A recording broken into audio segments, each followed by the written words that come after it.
بسم اللہ الرحمن الرحیم۔ سوال: المنجیہ کس سورت کا لقب ہے؟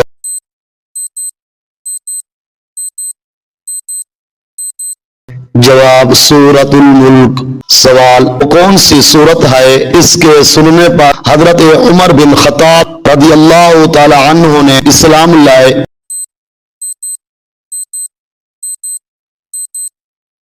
جواب: سورۃ طٰہٰ۔ سوال: وہ کون سی صورتیں ہیں ان کے بارے میں رسول اللہ صلی اللہ تعالی علیہ وسلم نے فرمایا جیسے قیامت دیکھنی ہو وہ انہیں پڑھے؟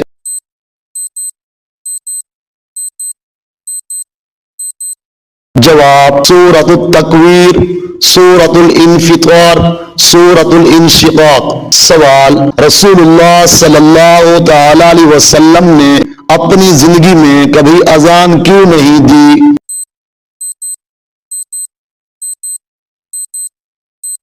جواب: کیونکہ آپ صلی اللہ تعالی علیہ وسلم اذان دیتے تو جس نے جواب نہ دیا وہ کافر شمار ہوتا، آپ صلی اللہ تعالی علیہ وسلم داعی تھے اور اپنے لیے گواہی دینا مناسب نہیں تھا۔ اگر آپ صلی اللہ تعالی علیہ وسلم اذان دیتے اور اشہد ان محمد رسول اللہ کہتے تو کچھ لوگوں کو یہ غلط فہمی ہوتی کہ کوئی اور نبی یا رسول ہے۔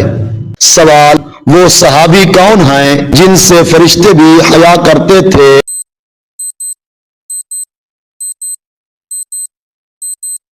جواب: حضرت عثمان بن عفان رضی اللہ تعالی عنہ۔ سوال: سید القرآن کا لقب کس کو دیا گیا؟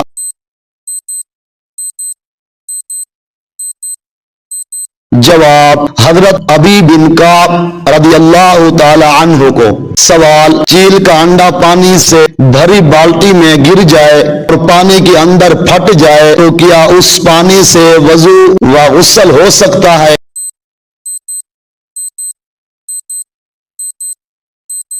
جواب: ہر حرام بہتے خون والے جاندار کا انڈا نجس یعنی ناپاک ہوتا ہے اور اس کا کھانا حرام ہوتا ہے۔ چونکہ حرام بہتے خون والا پرندہ ہے تو اس کا انڈا بھی نجس اور حرام ہے، لہذا اگر چیل کا انڈا پانی سے بھری بالٹی میں گر کر پھٹ جائے سارا پانی ناپاک ہو جائے گا، کیونکہ جب قلیل یعنی دردہ سے کم پانی بھی نجس چیز شامل ہو جائے سارا پانی ناپاک ہو جاتا ہے اور طہارت کے قابل نہیں رہتا۔ چیل حرام پرندہ ہے کیونکہ وہ پنجے سے شکار کرتا ہے اور ہر شکاری پنجے والا پرندہ حرام ہے۔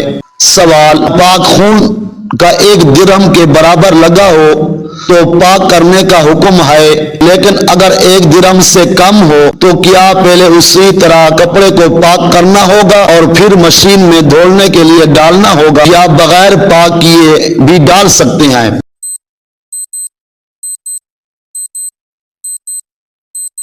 جواب: نجاست غلیظہ اگر کپڑے یا بدن پر ایک درہم سے زیادہ لگ جائے تو اس کا پاک کرنا فرض ہے۔ بے پاک کیے نماز پڑھ لی تو ہوگی ہی نہیں اور قصدن پڑھی تو گناہ بھی ہوا۔ اگر یہ بنیت استخفاف ہے تو کفر ہے، اور اگر درہم کے برابر ہے تو پاک کرنا واجب ہے کہ بے پاک کیے نماز پڑھی تو مکروہ تحریمی ہوئی، ایسی نماز کا اعادہ واجب ہے، اور قصدن پڑھی تو گناہگار بھی ہوا، اور اگر درہم سے کم ہے تو پاک کرنا سنت ہے کہ بے پاک کیے نماز ہوگی۔ اگر خلاف سنت ہوئی اور اس کا اعادہ بہتر ہے، لیکن کپڑے پر درہم سے کم نجاست لگی اور یہ کپڑا دردہ سے پانی میں ڈال دیا مکمل پانی ناپاک ہو جائے گا، لہذا جس کپڑے پر درہم سے کم نجاست لگی ہے اس کو بھی پاک کر کے ہی واشنگ مشین میں ڈالیں، ورنہ سارا پانی ناپاک ہو جائے گا اور اس میں موجود دیگر کپڑے بھی ناپاک ہو جائیں گے۔ نجاست خفیفہ میں بھی یہ حکم ہے، اگرچہ وہ کپڑے پر تھوڑی سی لگی ہو اس کو پاک کر کے ہی مشین میں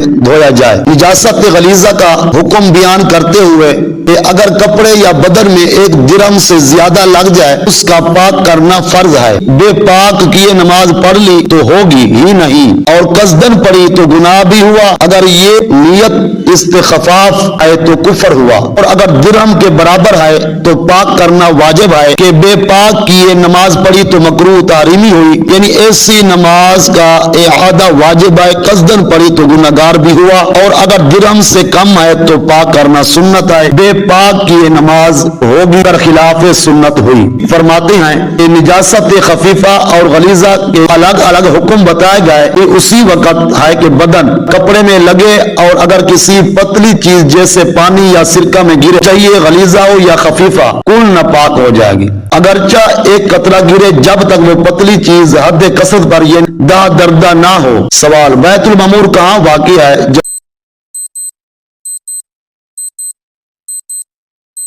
جواب: ساتویں آسمان پر۔ سوال: وہ کون سا مخلوق ہے جو سب سے آخر میں مرے گا؟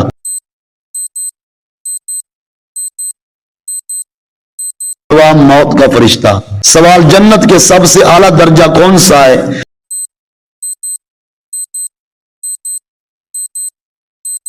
جواب: وسیلہ، اور یہ درجہ ایک ہی شخص کو ملے گا۔